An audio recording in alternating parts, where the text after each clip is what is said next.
Today we will discuss properties of D plus glucose. So D plus glucose properties lo first physical properties. Physical properties. Glucose is a white crystalline substance, melting point 146 degrees centigrade. Glucose is a white crystalline solid and melting point is 146 degrees centigrade. It's monohydrate C6H12O6 and one monohydrate. So one monohydrate glucose melts at 86 degrees centigrade. That monohydrate glucose obtained by the cold solution by crystallization. అంటే మనం గ్లూకోజ్ని crystallisation చేస్తున్నప్పుడు cold వాటర్లో తీసుకుని మనం crystallisation చేస్తే glucose monohydrate form అవుతుంది.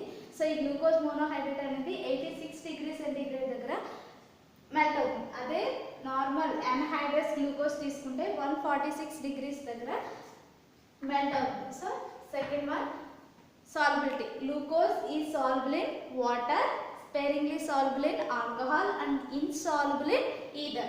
Next third one వచ్చేసి so can sugar లో 3/4 of the sweetness can sugar లో మనకి గ్లూకోజ్ వల్లే వస్తుంది. సో గ్లూకోజ్ యొక్క స్వీట్నెస్ అనేది 3/4% of D plus glucose.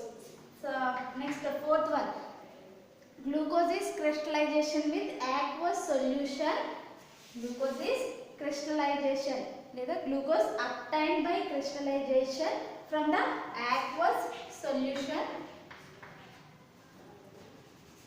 The specific rotation 113 degrees. It makes the specific rotation 113 degrees. That is alpha glucose. Same another hand in acetic acid. Glucose obtained in acetic acid. The specific rotation is plus 19 degrees. That is beta glucose. In aqueous solution, it stands to allow the specific rotation changes to 52.2. అంటే మనకి aqueous solution లో crystallisation చేస్తే the specific rotation value 113 degrees ఉంటుంది, the alpha glucose. అదే acetic acid తో మనం crystallisation చేస్తే the specific rotation value plus 19 degrees ఉంటుంది, ది బీటా గ్లూకోజ్. సో మన aqueous సొల్యూషన్ ని అలా స్టాండర్డ్ గా మనం వదిలేసినట్టయితే కొంతసేపు సో వీటి యొక్క స్పెసిఫిక్ రొటేషన్ వాల్యూస్ అనేవి చేంజ్ అవుతూ 113 అండ్ 19. సో ఈ రెండు కూడా మనకి ఒక కాన్స్టెంట్ వాల్యూని రీచ్ అవుతాయి. సో ఈ కాన్స్టెంట్ వాల్యూ దగ్గర మనకి రెండు కూడా అంటే alpha form and beta forms equilibrium condition లో ఎగ్జిస్ట్ అవుతాయి. సో ఈక్విలిబ్రియం కండిషన్ లో ఎగ్జిస్ట్ అని అంటే alpha form and beta form రెండు ప్రెసెంట్ అయి ఉంటాయి. సో ఈక్విలిబ్రియం కండిషన్ లో ఆల్ఫా ఫామ్ 36% ఉంటుంది, బీటా ఫామ్ 64% ఉంటుంది, 52.2. Alpha form specific rotation value 113 plus the specific rotation value plus 19. So ఈ స్పెసిఫిక్ రొటేషన్ వాల్యూ డిక్రీజ్ అవుతూ ఈ వాల్యూ రీచ్ అవుతుంది, నెక్స్ట్ దీని వాల్యూ ఇంక్రీజ్ అవుతూ ఈ వాల్యూ రీచ్ అవుతుంది. సో ఇక్కడ ఈక్విలిబ్రియం కండిషన్ అనేది ఎగ్జిస్ట్ అవుతుంది. ఈక్విలిబ్రియం కండిషన్ లో alpha form and beta form రెండు ప్రెసెంట్ అయి ఉంటాయి. So alpha form and beta form లో 36% ఆఫ్ ఆల్ఫా ఫామ్ ప్రెసెంట్ అయి ఉంటుంది, 64% ఆఫ్ బీటా ఫామ్ ప్రెసెంట్ అయి ఉంటుంది. Okay, so beta form percentage ఎక్కువ ఉండడానికి రీజన్ ఏంటంటే కార్బన్ మీద OH and H. So next carbon మీద ఉండే OH, ఈ యానోమెరిక్ కార్బన్ మీద ఉండే OH, రెండు OH గ్రూప్స్ కూడా సేమ్ సైడ్ ఉండడం వల్ల మనకి హిండ్రెన్స్ అనేది వస్తుంది. సో ఈ హిండ్రెన్స్ వల్ల రిపల్సివ్ ఫోర్సెస్ అనేవి ఎగ్జిస్ట్ అవుతాయి. సో రిపల్సివ్ ఫోర్సెస్ వల్ల కొంచెం ఏమవుతుంది, రిపల్షన్స్ వల్ల ఏమవుతాయి, డిస్టెన్స్ మూవ్ అవుతాయి, అందువల్ల దీనికి కొంచెం అన్స్టెబిలిటీ అనేది వస్తుంది. అదే బీటాలో కంపేర్ చేస్తే సో OH అనేది ఆపోజిట్ సైడ్ ఉంటుంది. సో రిపల్సివ్ ఫోర్సెస్ ఏమవుతాయి, డిక్రీజ్ అవుతాయి. రిపల్సివ్ ఫోర్సెస్ డిక్రీజ్ అవడం వల్ల స్టెబిలిటీ ఇంక్రీజ్ అవుతుంది. అందుకే ఆల్ఫా ఫామ్ తో కంపేర్ చేస్తే beta form is more stable. అందుకే బీటా ఫామ్ అనేది 64% ప్రెసెంట్ అయి ఉంటుంది. ఓకేనా, బీటా ఫామ్ 64 ప్రెసెంట్ అయింది. The change in specific rotation value either form of the glucose at constant value is obtained. It is called muta rotation. The specific rotation value is changes to plus 19. So the specific rotation values changes to either form of the glucose to obtain a constant value is called the muta rotation. So muta rotation property ni exhibit chestundi. So muta rotation property is also a physical property.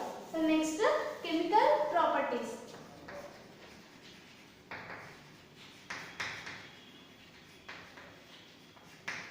So chemical properties lo మనం already discuss చేసిన open chain ring structure లో వచ్చిన reactions అన్నీ కూడా ప్రాపర్టీస్లోకి వస్తాయి.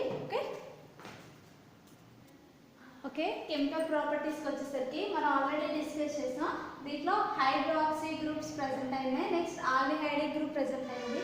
దీంట్లో 4 hydroxy group, secondary alcoholic groups, 1 is primary alcoholic group. So firstly మనం చేసిన ఎస్టైలేషన్. సో ఎస్టైలేషన్లో 5 hydroxy groups are acetylated to form penta acetyl derivative. So మనం ఆల్రెడీ డిస్కస్ చేసాం కదా, 5 హైడ్రాక్సీ గ్రూప్ ప్రెసెంట్ అయిన కన్ఫర్మేషన్ కోసం మనం ఏం చేసాం, ఎస్టైలేషన్ చేస్తే 5 hydroxy groups are estylated to form penta-estyl derivative. Next aldehyde group react అవుతుంది. సో aldehyde group తో HCl react అయితే cyanohydrin form అవుతుంది. cyanohydrin glucose cyanohydrin form అవుతుంది.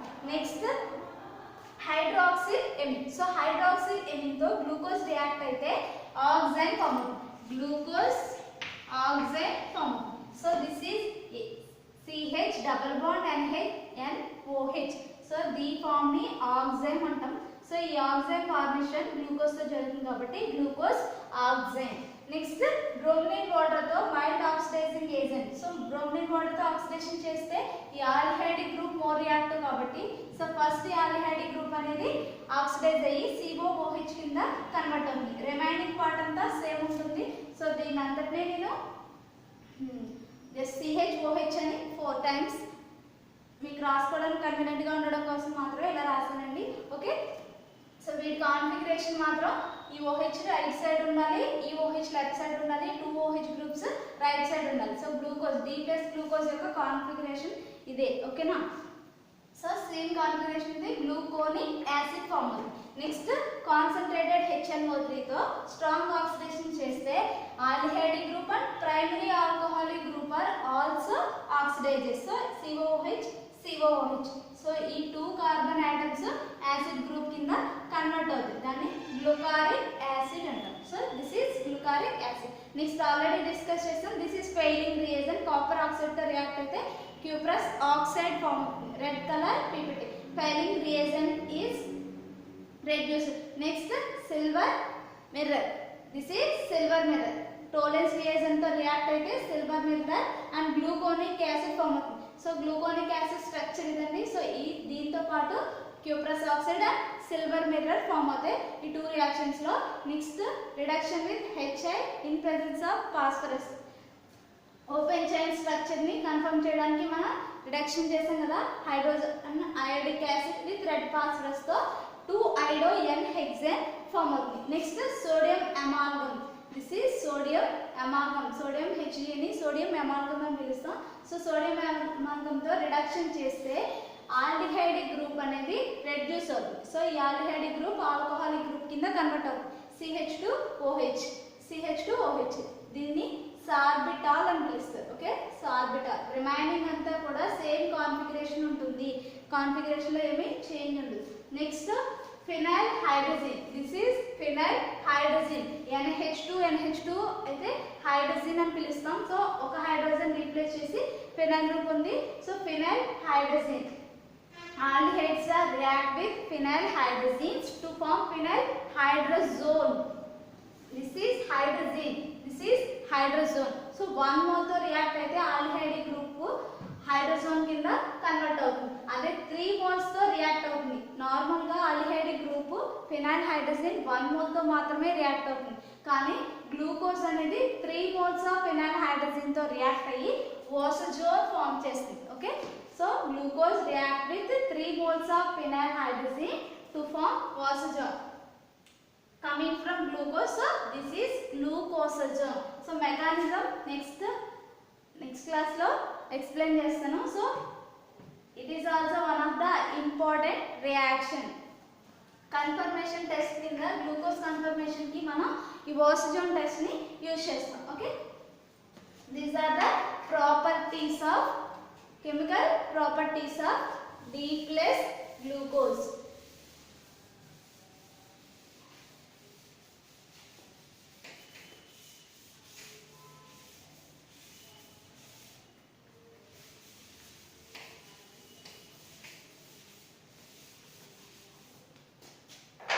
Next, uses. So glucose యొక్క uses ఏంటి? These are used as a sweetening agents. Sweetening agents కింద use చేస్తాం. Next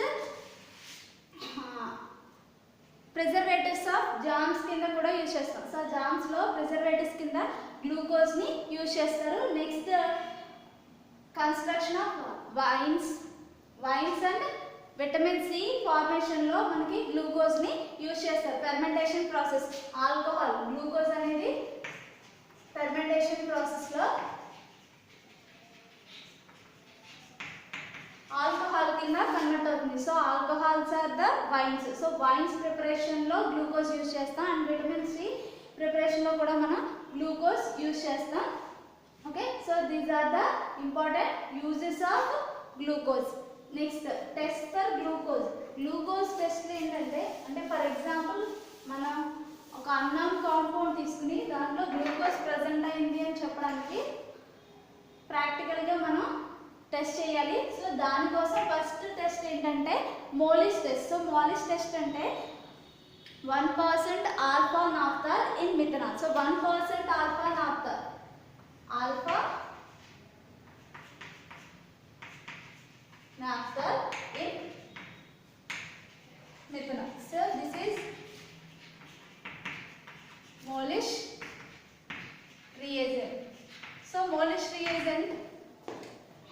reagent is added to the glucose and add 2 drops of concentrated H2SO4 to form violet ring in between the Molish reagent and concentrated H2SO4. అంటే మనకి ఒక small pinch of carbohydrate or glucose ని తీసుకుని దానికి Molisch reagent add చేసి side wise మనం 2 drops of concentrated H2SO4 add చేస్తే 2 compounds 2 solutions యొక్క జంక్షన్ దగ్గర మనకి వైలెట్ రింగ్ అనేది ఫామ్ అవుతుంది. So violet ring indicates the presence of carbohydrate. So second test ఏంటంటే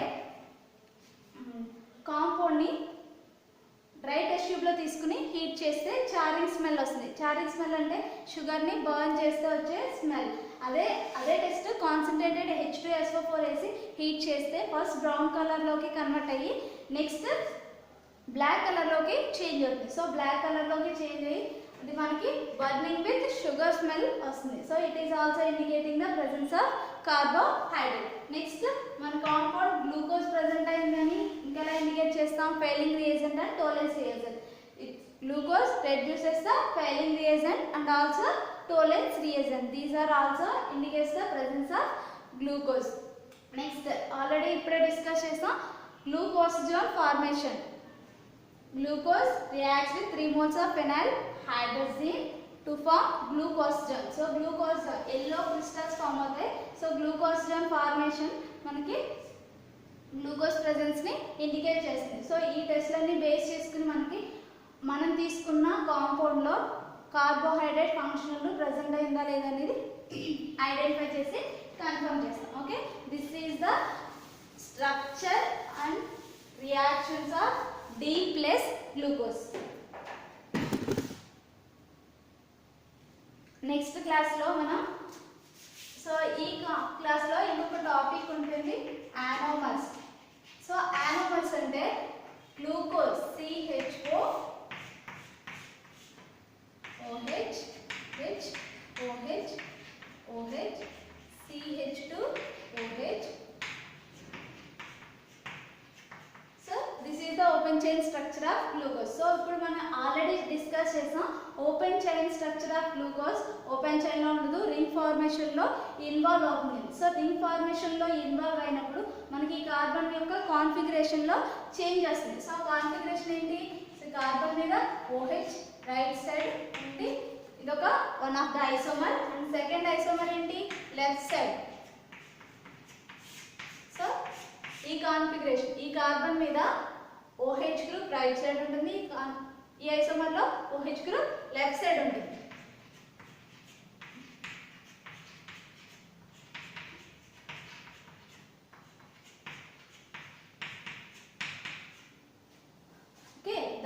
This is anomeric carbon atom because the configuration difference in first carbon in D plus glucose. అంటే first carbon మీద ఉండే configuration మాత్రమే difference ఉంటుంది. ఈ forms ఏంటి? Alpha and beta. These two forms are anomers. The configuration difference only in C1 carbon atom. That compounds are anomers. That groups containing carbon is anomeric carbon. Anomeric carbon. So ఈ carbon ని anomeric carbon అంటాం. ఈ compound, so ఈ configuration మాత్రమే difference. అంటే ఈ carbon మీద ఉండే కాన్ఫిగరేషన్ మాత్రమే చేంజ్ ఉండే కాంపౌండ్స్ ని యానోమర్స్ అని పిలుస్తాం. So this is the anomeric carbon. Aldehyde group ఉంది ఆల్రెడీ. సో ఇక్కడ ఏమైంది? న్యూ ఎసిమెట్రిక్ కార్బన్ అనేది ఫామ్ అయింది. So this is a new asymmetric carbon. So new asymmetric carbon form అయింది కాబట్టి టూ ఫార్మ్స్ లో ఎగ్జిస్ట్ అవుతుంది. సో ఈ టూ ఫార్మ్స్ లో ఓన్లీ ఈ కార్బన్ మీద ఉండే కాన్ఫిగరేషన్ మాత్రమే డిఫరెన్స్ ఉంటుంది, రిమైనింగ్ అంతా సేమ్ ఉంటుంది. ఓన్లీ ఇది మాత్రమే డిఫరెన్స్ ఉంటుంది. అలానే ఏమి మిర్రర్ ఇమేజెస్ కాదు. సో ఓన్లీ ఈ ఫంక్షనల్ గ్రూప్ అంటే ఈ కార్బన్ మీద ఉండే గ్రూప్స్ మాత్రమే మిర్రర్ ఇమేజ్ లో కనిపిస్తుంది మనకి. సో రిమైనింగ్ కాంపౌండ్ అంతా మిర్రర్ ఇమేజ్ కాదు. ఫస్ట్ కార్బన్ మీద కాన్ఫిగరేషన్ మాత్రమే డిఫరెన్స్ ఉంటుంది. Alpha D plus glucose and beta D plus glucose. These two are the examples of anomers. Next fructose గురించి డిస్కస్ చేద్దాం. సో నెక్స్ట్ క్లాస్లో ఫ్రక్టోజ్ గురించి discuss చేద్దాం.